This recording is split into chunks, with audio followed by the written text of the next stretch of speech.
together. These ESX servers will have shared storage and networking underneath them, and we need to manage them with this thing called Virtual Center. But then we invented the concept of vMotion, moving virtual machines around between ESX servers without powering them off.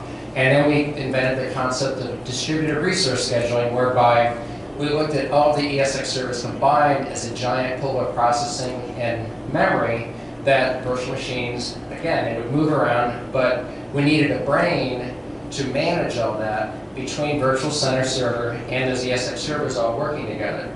We also invented high availability, where if one of the ESX servers dies, that's okay. The virtual machines will power up on the other ESX servers. So there's a brain operation here that isn't just in one hypervisor. It's distributed across the hypervisors, and it's also in that Virtual Center manager. I answered this question already. Where's the brain? Okay, this is where we want to start thinking. Where's the brain? Hold that thought for a moment. You start thinking about what are we trying to do? Well, where's the brain of what we're trying to do? Okay, is it in a physical appliance, or is it somewhere else? We need to go back in time here. The brain's in the hardware. The brain's in the software. The brain's in the operating system, pre-virtualization. The brain's in the hypervisor. We talked about that, okay? And finally, the brain is distributed between the hypervisors and Virtual Center, okay? What is our brain doing? Well, it's getting us virtual machines. What is our brain doing? Well, it's getting us vMotion. What's our brain doing? It's getting us DRS and HA. So we understand there's a function. That function has a brain associated with it. That brain is implemented in a hypervisor or in a Virtual Center. Keep thinking. I really need to think this one through. What is the function I'm trying to do? Where's the brain of that function? Is it in a physical device, operating system, software? How can I virtualize it? How can I put it in a hypervisor or in a virtual machine? How can I distribute it across multiple hypervisors? How can I manage it centrally? Still just talking about base virtualization here. Okay, now I understand. The function is abstract the physical processors and memory and map them to virtual machines. The brain of that function is the ESX hypervisor on a physical server. I have another function, managed centrally. The brain of that function is Virtual Center. I have another function, high availability. The brain of that function is distributed across the ESX host and the Virtual Center. Start thinking. This is what we're going to do with networking, and so on. So it's a basic methodology that we need to think about when we go through this virtualization thing. And if we do this, it'll help us understand what we're doing to virtualize networking. So what about network virtualization? Well, I'll describe it to you in one slide for all of us who don't know networking and network virtualization. There it is. Okay, I'm done. Have a nice day. Now, we have to go back and start at the beginning and work forward and look at networking before we get to virtualization. So networking before, during, and after virtualization. What are we trying to do here? And this is where it gets fun. How many of you remember this, the Osi Reference Model, okay? This is the model that took hold of our Ethernet networks over the years to say, look, for something to communicate to something else using this model, it starts at the top of the stack at the application layer, and on that system works its way through all these layers down to layer 1, which is the actual physical transport mechanism, the actual Ethernet cable that takes that communication to some other system. And then for the application in that system to get what it needs from the application in this system, that communication has to go all the way back up the stack on that system. So HTTP, hey, I need a web page. Needs to go down to the presentation layer, the session layer, the transport layer, the network layer, the data link layer, the physical layer, transport over to another computer, a server, goes right back up, and you have a server serving HTTP pages, okay? We need to think about these layers, and what's the brain of those layers, okay? Now, the ones that we're going to focus on in this presentation are the first 3 because we need to have some kind of transport here. We'll talk about the others in reference, but I want to hone in on the first 3 because we know TCP/IP, we know IP addresses, we know as server people that we got ping, ping, ping going between our servers, and then we stopped. Okay, we want to go farther than that now that we need to understand true network virtualization using NSX with vSphere. Okay, so we need to understand these layers. We need to think about where the brain is, what the brain is, and where the brain is of these layers, and then we need to figure out where to put that brain. How do we virtualize it? Okay. With each layer, there's an association of protocols. Now, those protocols, this slide is just that much of what's out there in the world. The reason why I stick this slide in here is these are some of the common protocols that you have probably heard of. These are some of the common protocols that you will be exposed to when you learn NSX networking. It's the stuff that you'll hear about the most.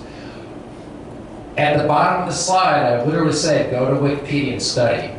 As a server guy becoming network guy, one of the exercises I've gone through over and over again is I'll go research one of these protocols. Repetition is key to retention. I do it again and again. I'll forget this stuff. I'll forget how does ARP work? How does ARP work between two MAC addresses, two network cards, and I'll go back and I'll reread it. But then I'll find another protocol on Wikipedia and I'll start reading about that. Then I'll find another protocol and I'll start reading that. Then I'll find another protocol and I'll start reading that. And then I'll find I've come full circle back to ARP.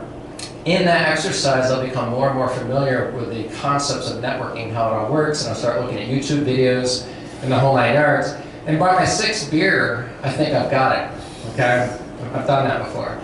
I encourage you to do the same if you want to learn this stuff. You gotta learn the basics of physical networking and these layers and these protocols for all of this stuff to sink in before you virtualize.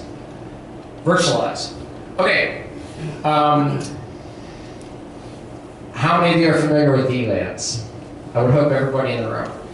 This was the physical networking industry's quote-unquote first attempt, this is what I call it, at network virtualization. Simply taking a frame from a network card and then tagging it with a VLAN ID, and that simple logical tag fundamentally makes a separate logical network called a VLAN.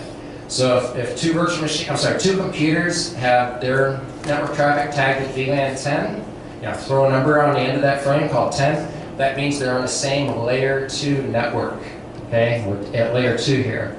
So we know the concept of VLANing. We also know there's some limitations of VLANing. One of those is you can only have 4,000 VLANs at most by way of the standard. And the network guys have to be in control of the VLANs. Okay, so we say, hey, I'm going to hook up servers to the network. I need a couple of VLANs for my servers. Can you configure that for me? And sometimes it can take a long time because they've got limited resources to work with. Okay, but we understand the concept of tunneling our network traffic over a single transport medium by the way of VLAN tagging. Hold that thought. We now think of our physical networks of layer 2 VLANs as just the network we connect our machines to. We've had VLANs around for a long time now, so we understand that concept. We think of that, that's just part of our underlying physical transport mechanism. It's what our network guys configure and control, and it's just what we attach all of our equipment to, physical and virtual. Okay? So remember that, and now let's move forward. Let's talk about initial VMware attempts at network virtualization. Some of you may think, well, you've already virtualized networking in an ESX server. We only virtualized one piece of it. We only virtualized one of those layers. That's the thing that people don't realize that don't know networking. And that's what I finally figured out when I started to learn networking. So here, let's do that analysis. What's the function that I'm trying to virtualize? Well, simple Ethernet switching between my computers. Well, my computers just so happen to be virtual machines on a hypervisor. Okay?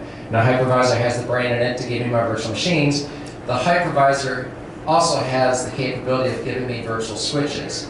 Well, what is the brain of the function of Ethernet switching? A switch is just a table of ports and MAC addresses. MAC addresses of each individual network card connected to the ports on that switch.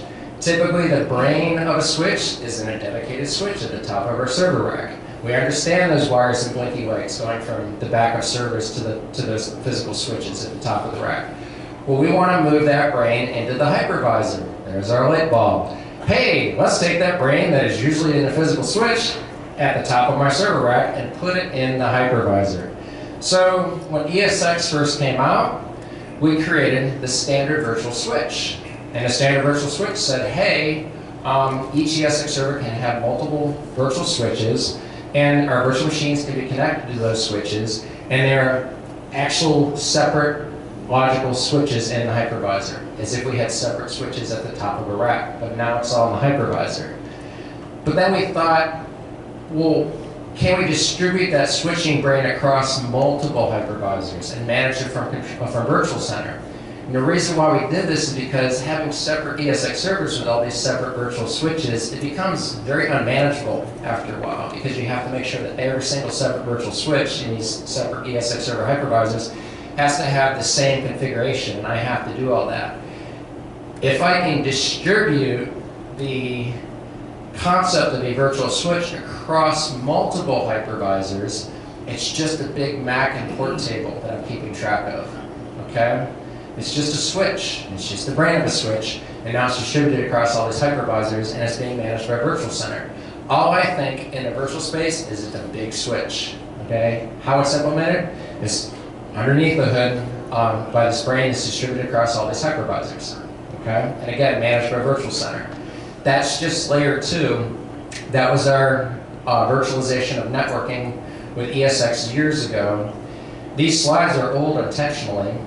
This distributed switch came out, I want to say 2008 timeframe. Some of you may remember, like the Cisco NSX1000V was their version of the distributed virtual switch. Point here being is this has become the standard of what we do with vSphere, with our networking. And we think, just the way we think that VLANs are just, that's part of physical networking, we think of having this distributed virtual switch in our vSphere environment as just the standard that we use with vSphere.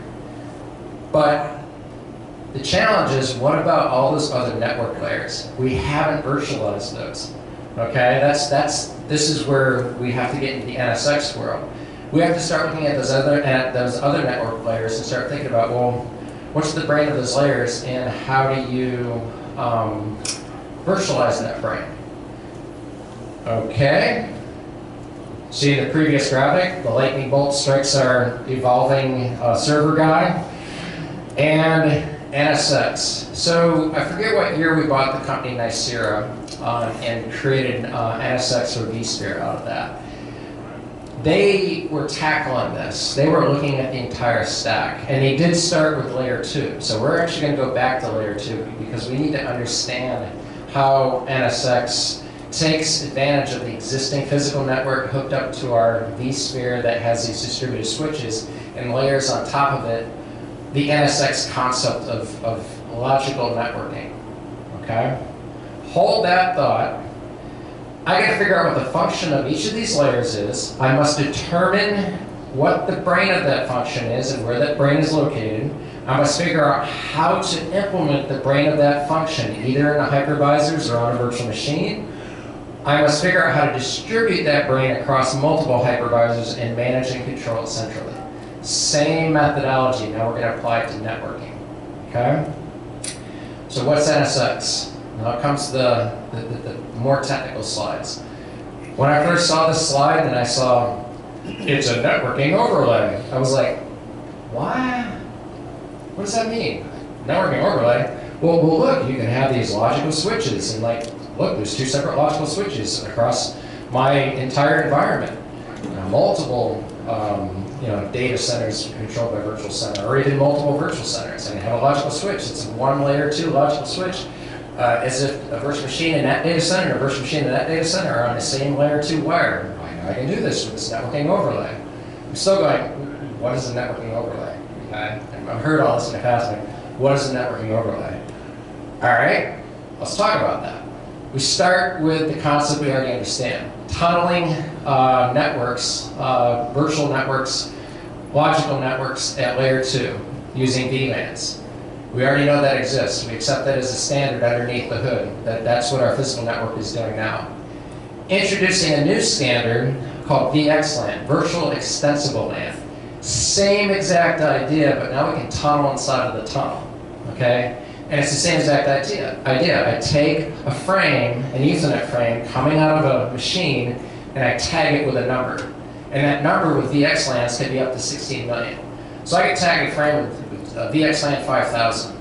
And okay, that is now a logical network. And if I can communicate across some transport mechanism to another machine over here, and it's also operating on VXLAN 5000, it can strip that tag 5000 off and send the communication to where it needs to go. Starts up here, tag 5000, we are now on VXLAN 5000. All machines that are tagging and untagging with VXLAN 5000, they're now on their own logical network. VXLAN 6000, VXLAN 7000, VXLAN 9999. I mean, I can create all these VXLANs just by simply tagging my traffic, and then I can tunnel zip those VXLANs in the existing underlying VLANs. Okay, and there it is. VLAN 20 can now have VXLAN 5000, 6000, and 7000. VLAN 20 can be sitting there on my ESX server as my intended transport VLAN for my VXLAN traffic. I can have other VLANs for things like management, vMotion, storage, just the way I normally do on my ESX servers. I want to have separate networks, separate VLANs for those types of traffic. But, sorry, I have to keep an eye on my system here so it doesn't, there we go.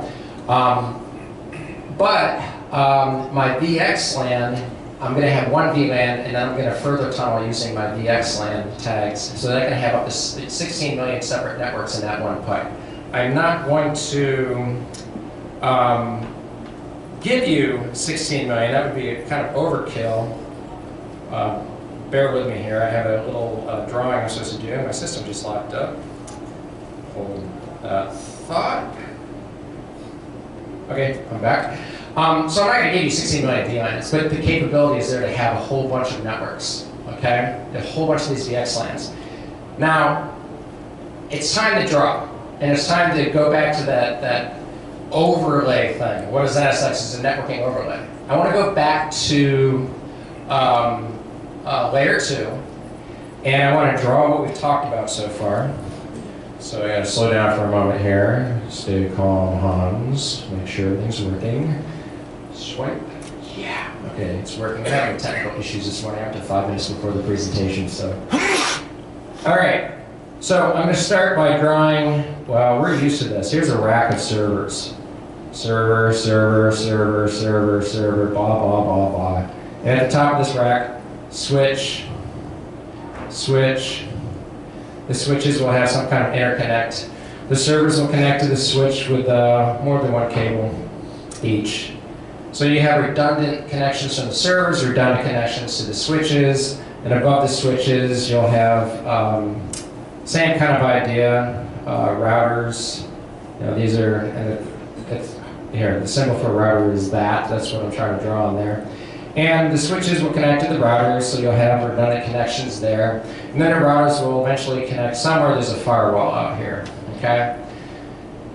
The physical network is a physical network, switching and routing, and then underneath that is the servers, okay? I'm going to toss that drawing aside. I'm going to turn it upside down because we're worried about virtual and logical networking here, okay? So let's just toss that drawing aside. Erase, bye. Here's what I want to do for you. I want to start by saying, all right, here is my physical server. Okay, there's one, there's two, there's three physical servers. And underneath my physical servers, I have switches. Okay, well, here's some switches. And I have redundant network connections to my switches. Okay. And my switches are connected to my routers. I'll draw them as their symbol here. And I'll put a happy mountain over here and a beautiful little stream. Anybody see the magic of oil painting? Enjoyable thing. Okay, never mind. Diversion. Okay, back to the jar. Okay, so I will double up my connections between my switches and my routers. Again, redundancy, networking, so if we have a failed path, we always have a path. And then, for the sake of argument, I'm just going to say, oh, look, a firewall, and connect to the firewall. Then that firewall will come down here, and it will connect to this thing called the external network. The external network could be the internet. The external network could be another corporate network. Bottom line is I have connection elsewhere, okay?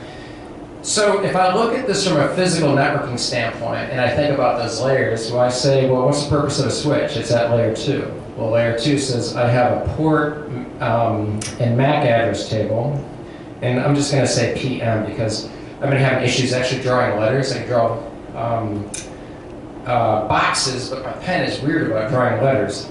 It doesn't quite work. So the bottom line is you see layer 2, switch, ports, MAC address table from these network cards on these ESX servers. And then I come down here to routing, and that's layer 3. Well, routing depends on the existence of a layer 3 IP address, okay? IP address, TCP IP, 192.168. whatever, 10.10. whatever, okay? So the brain of routing is actually keeping track of MAC addresses, IP addresses, but also routes. You know, if this IP address is on this subnet, how does it route to that subnet? Well, there's a gateway for that. And there's multiple gateways, and we have all these hops between gateways. So the brain of a router is thinking, you know, route between IP address.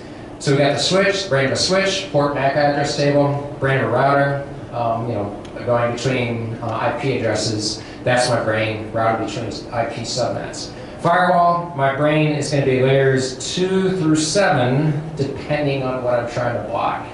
Firewall simply sitting there going, well, I can block MAC addresses from talking to each other, but you're probably more familiar with the firewall having these rules that say at layer 3, source address, IP address, destination IP address, port, as in logical port number, block, deny, reject. Okay, so a firewall has that ability to just, you know, stop traffic in its tracks. Notice this firewall is on the outside here. Okay, it's down here at the bottom of our physical network. So I'm going to come along and I'm going to say, well, that's my physical network attached to my ESX servers. And on each ESX server, I'm going to draw these things called hypervisors, real big. And I will reiterate that when ESX first started, we gave you the capability of creating a virtual switch, and a virtual switch, and a virtual switch in each hypervisor. And we could have virtual machines up here connected to those virtual switches. And we said, well, creating all these virtual switches is not tenable in a huge environment. So we said, well, we can create a distributed virtual switch. And we can attach these virtual machines to these distributed virtual switches. So there's 2 virtual machines attached to 2 ports on a distributed virtual switch.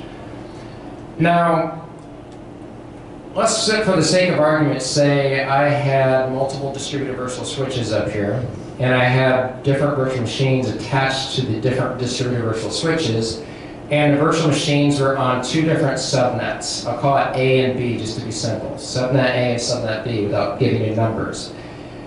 At this point in time, without NSX networking, in our present environment, you've got this physical network underneath the hood with its VLANs attached to these ESX servers. Standard, we understand that. We have this distributed virtual switch across these ESX servers attached to that, and these virtual machines talk to each other either on a distributed virtual switch or out to the physical network and back. They take advantage of the existing constructs that are in front of us. It creates some challenges in that the network traffic of the virtual machines multiplies with each virtual machine you add out there in the physical network. But the other challenge is it multiplies even more with simple things like routing. Because if virtual machine on subnet A needs to talk to virtual machine on subnet B and they're on the same physical server, here's my traffic. And for every route, it has to go out to that physical router and back. Okay, now multiply the number of virtual machines by the number of routes, and you create a bottleneck here. So there's a challenge, okay? Same thing with firewall. If I have 2 virtual machines that need to have firewall rules between them, well, that traffic has to go all the way out to this external firewall and back, okay? So virtualization is great. I mean, having this distributed virtual switch is awesome, and plugging into our existing physical network has given us a whole bunch of capability we didn't have before.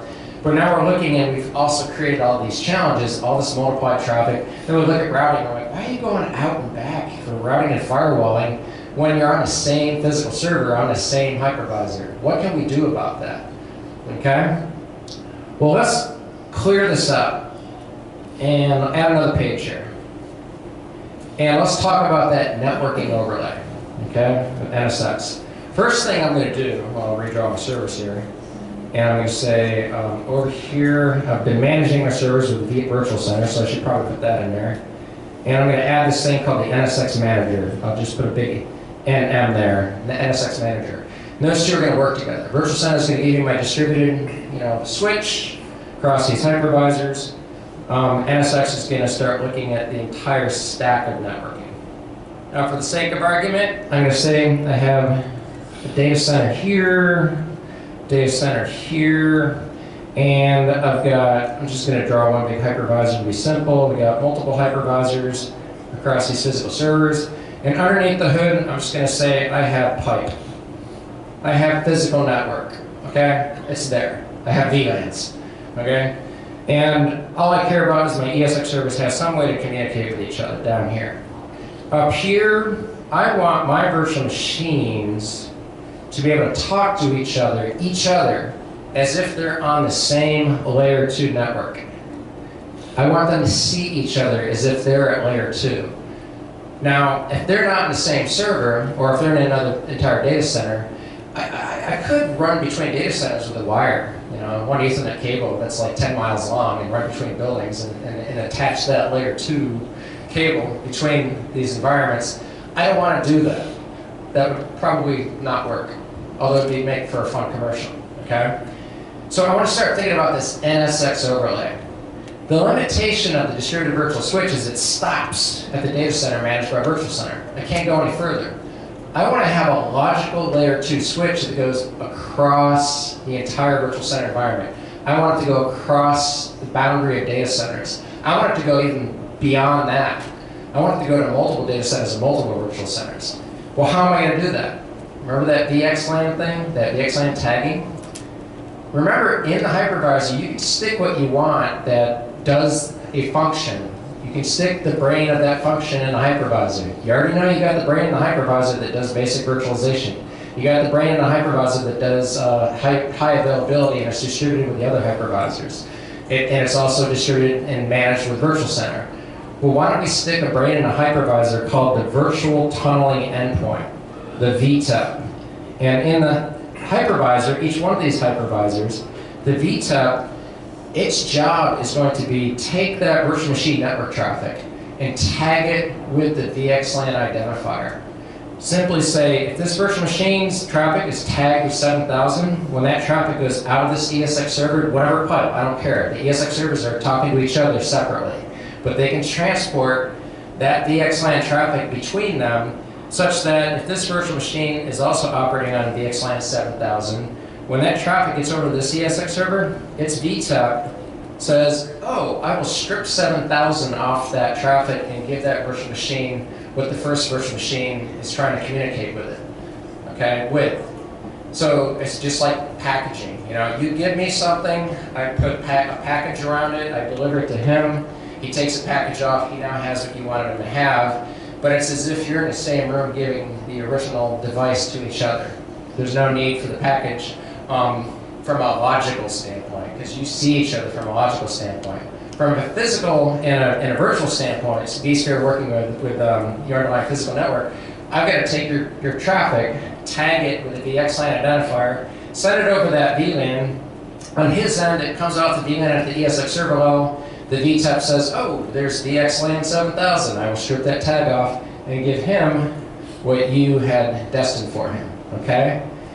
That's the network overlay, okay? So if we go back to our drawing here, or go back to our original slides, there's a nice, pretty technical view of this VXLAN frame format.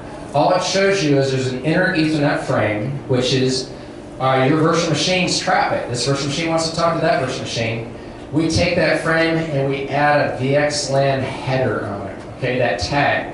And then we send that traffic out the ESX server. And the ESX server is already talking on that physical network with its own mechanism.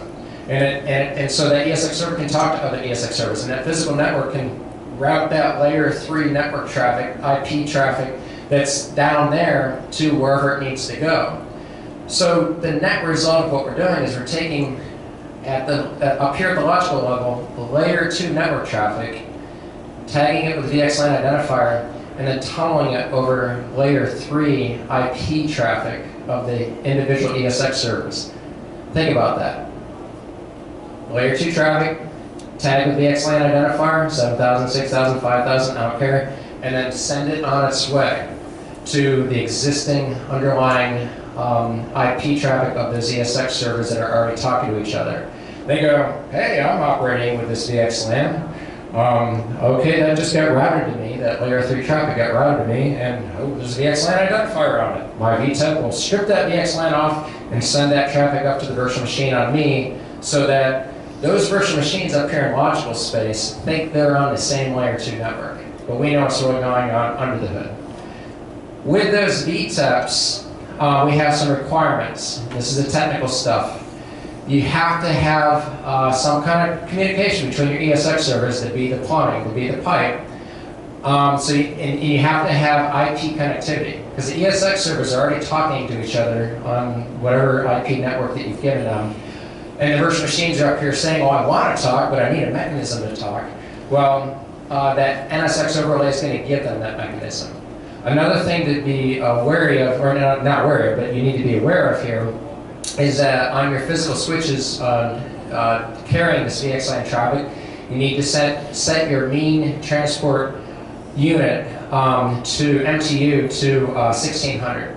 And that's simply to address the additional tag and outer header that goes on your original virtual machine traffic. Okay, so just think tunneling.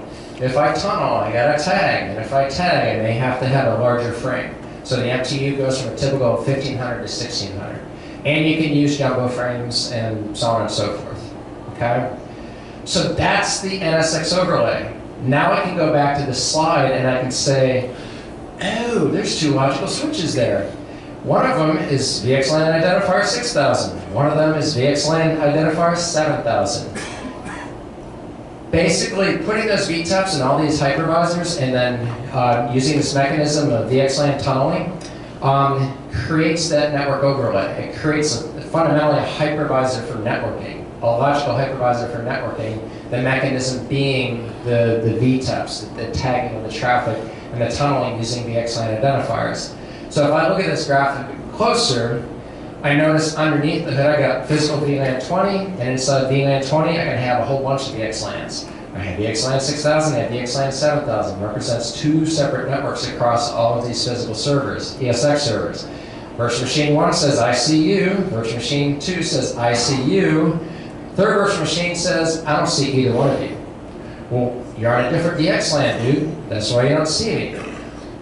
But now we go to those other layers and we start thinking our way through the process. And this is where I get quicker in a time frame. This deck could be much longer, but now you have the tools in your head to think through this.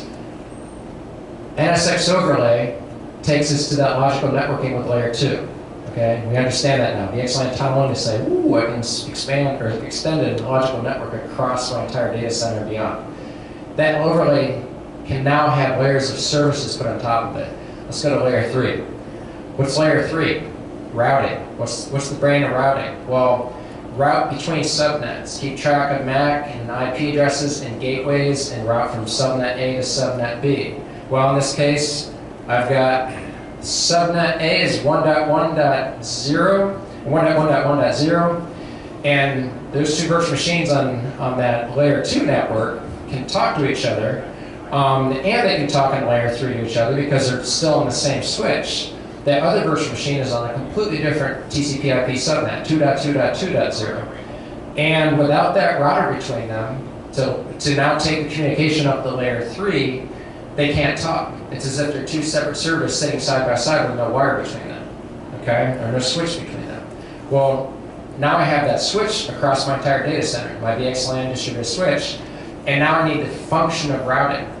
Well, if I go back to my drawing real quick, I simply say, well, golly gee whiz. In the hypervisor, I can have a distributed logical router, there's your symbol here, that simply handles the function of routing, okay? Here's a cool thing.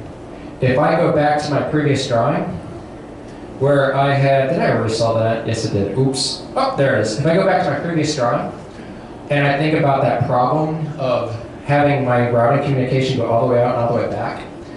If my routing functionality, the brain of my routing is now on a hypervisor and distributed across hypervisors, two virtual machines on the same hypervisor, they simply talk to each other on a hypervisor. There's no more traffic going out. I just solved the problem at layer 2, okay? If I distributed that routing across hypervisors, I fundamentally turned my hypervisors into one giant logical router that I can interface with my existing external networks. So now my virtual machines can talk externally, and they can talk to each other. I've created the notion of east-west traffic between hypervisors and the notion of north-south traffic when the virtual machines need to talk out to whatever's out there in the physical world, okay? Go back to my drawing. Okay, routing. Well, guess what? Yo, do you see me now? Yes, I see you. You know, 2.2.2. whatever machine talks to 1.1.1. whatever machine at layer 3, TCP/IP, ping, ping, ping. We all understand ping. But I can only see on ports 80 and 443. I only see network traffic. I want to see other traffic, but I can't. You know, maybe 2.2.2 is a hacker machine trying to get into our network. Ooh, that's bad. Let's go another layer up. What's the function of a firewall? The function of a firewall, remember I said? Source IP address, destination IP address, port, block, allow, deny, or block, reject, and allow. Those are the three choices. Well, the function of a firewall can block traffic on different layers, but we typically focus on layer 3, TCP/IP. Again, source, destination, IP, port, and then block, allow, reject. Well, a typical firewall, back to our drawing, says I'm out here on the edge of your physical network, and your traffic comes to me, and I look at it and I say, well, you're a web server, and this guy's coming in and he's trying to get to you, so I'm only going to allow port 80 and port 443. Done. Okay, well, what if I could put that firewall in my hypervisor, okay? I'm going to put the firewall in my hypervisor, and I'm going to come over here, and I'm going to redraw my scenario. Actually, let's go over here and just do it with the next page. Oh, not that one, sorry.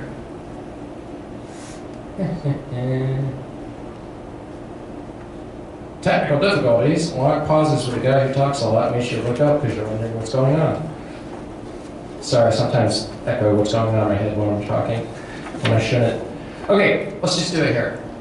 Here's another set of servers, and these servers have a hypervisor, and the hypervisor has a distributed firewall inside of it. And that distributed firewall says, look, all you virtual machines talking to each other, sure, you're on VXLANs. Let's put you on the same VXLAN. You're on the same layer 2 network, okay? You're all on the same exact network, okay? And you're connected to this distributed virtual firewall. And one of you is an app server, one of you is a database server, one of you is a web server, another one's a web server, and I can continue with web servers. Security-wise, you should get really nervous. Why would I put all of my 3-tier app on one single network? Oh, hack, hack, hack, hack, hack. All my external person has to do is get to that web server, and if they can hack that web server, now they can hack all my web servers.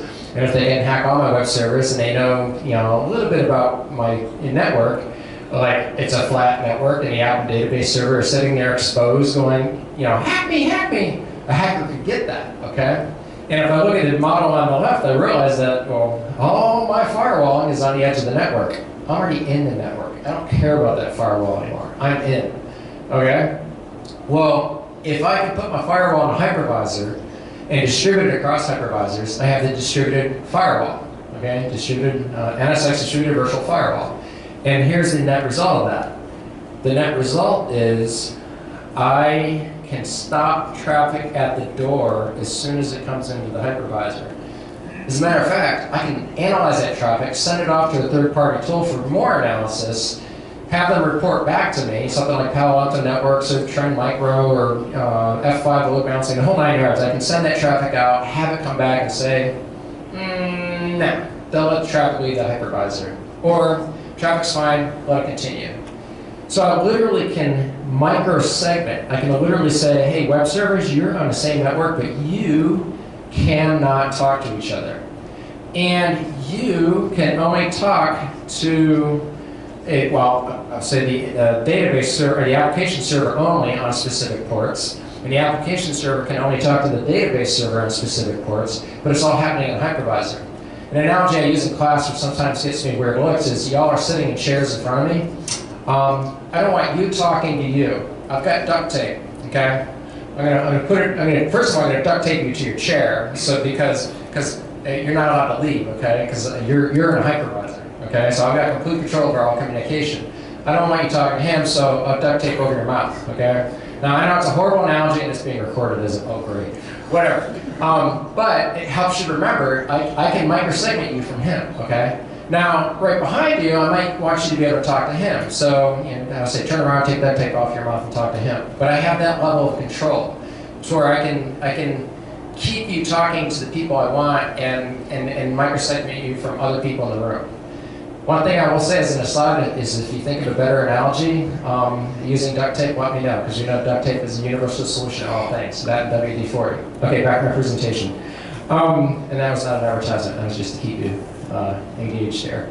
All right, so I distribute the virtual firewall across my hypervisors. Now I have microsegmentation. Now I have complete control of the traffic as soon as it hits the hypervisor, down to IP addresses and ports, meaning I can literally take a 3-tier app, take it down to a single tier, and still have security, okay? On the left-hand side, remember that whole communication thing? Again, firewalling between two machines. I just solved that. I don't have a big mess anymore going out to my external firewall. I still want my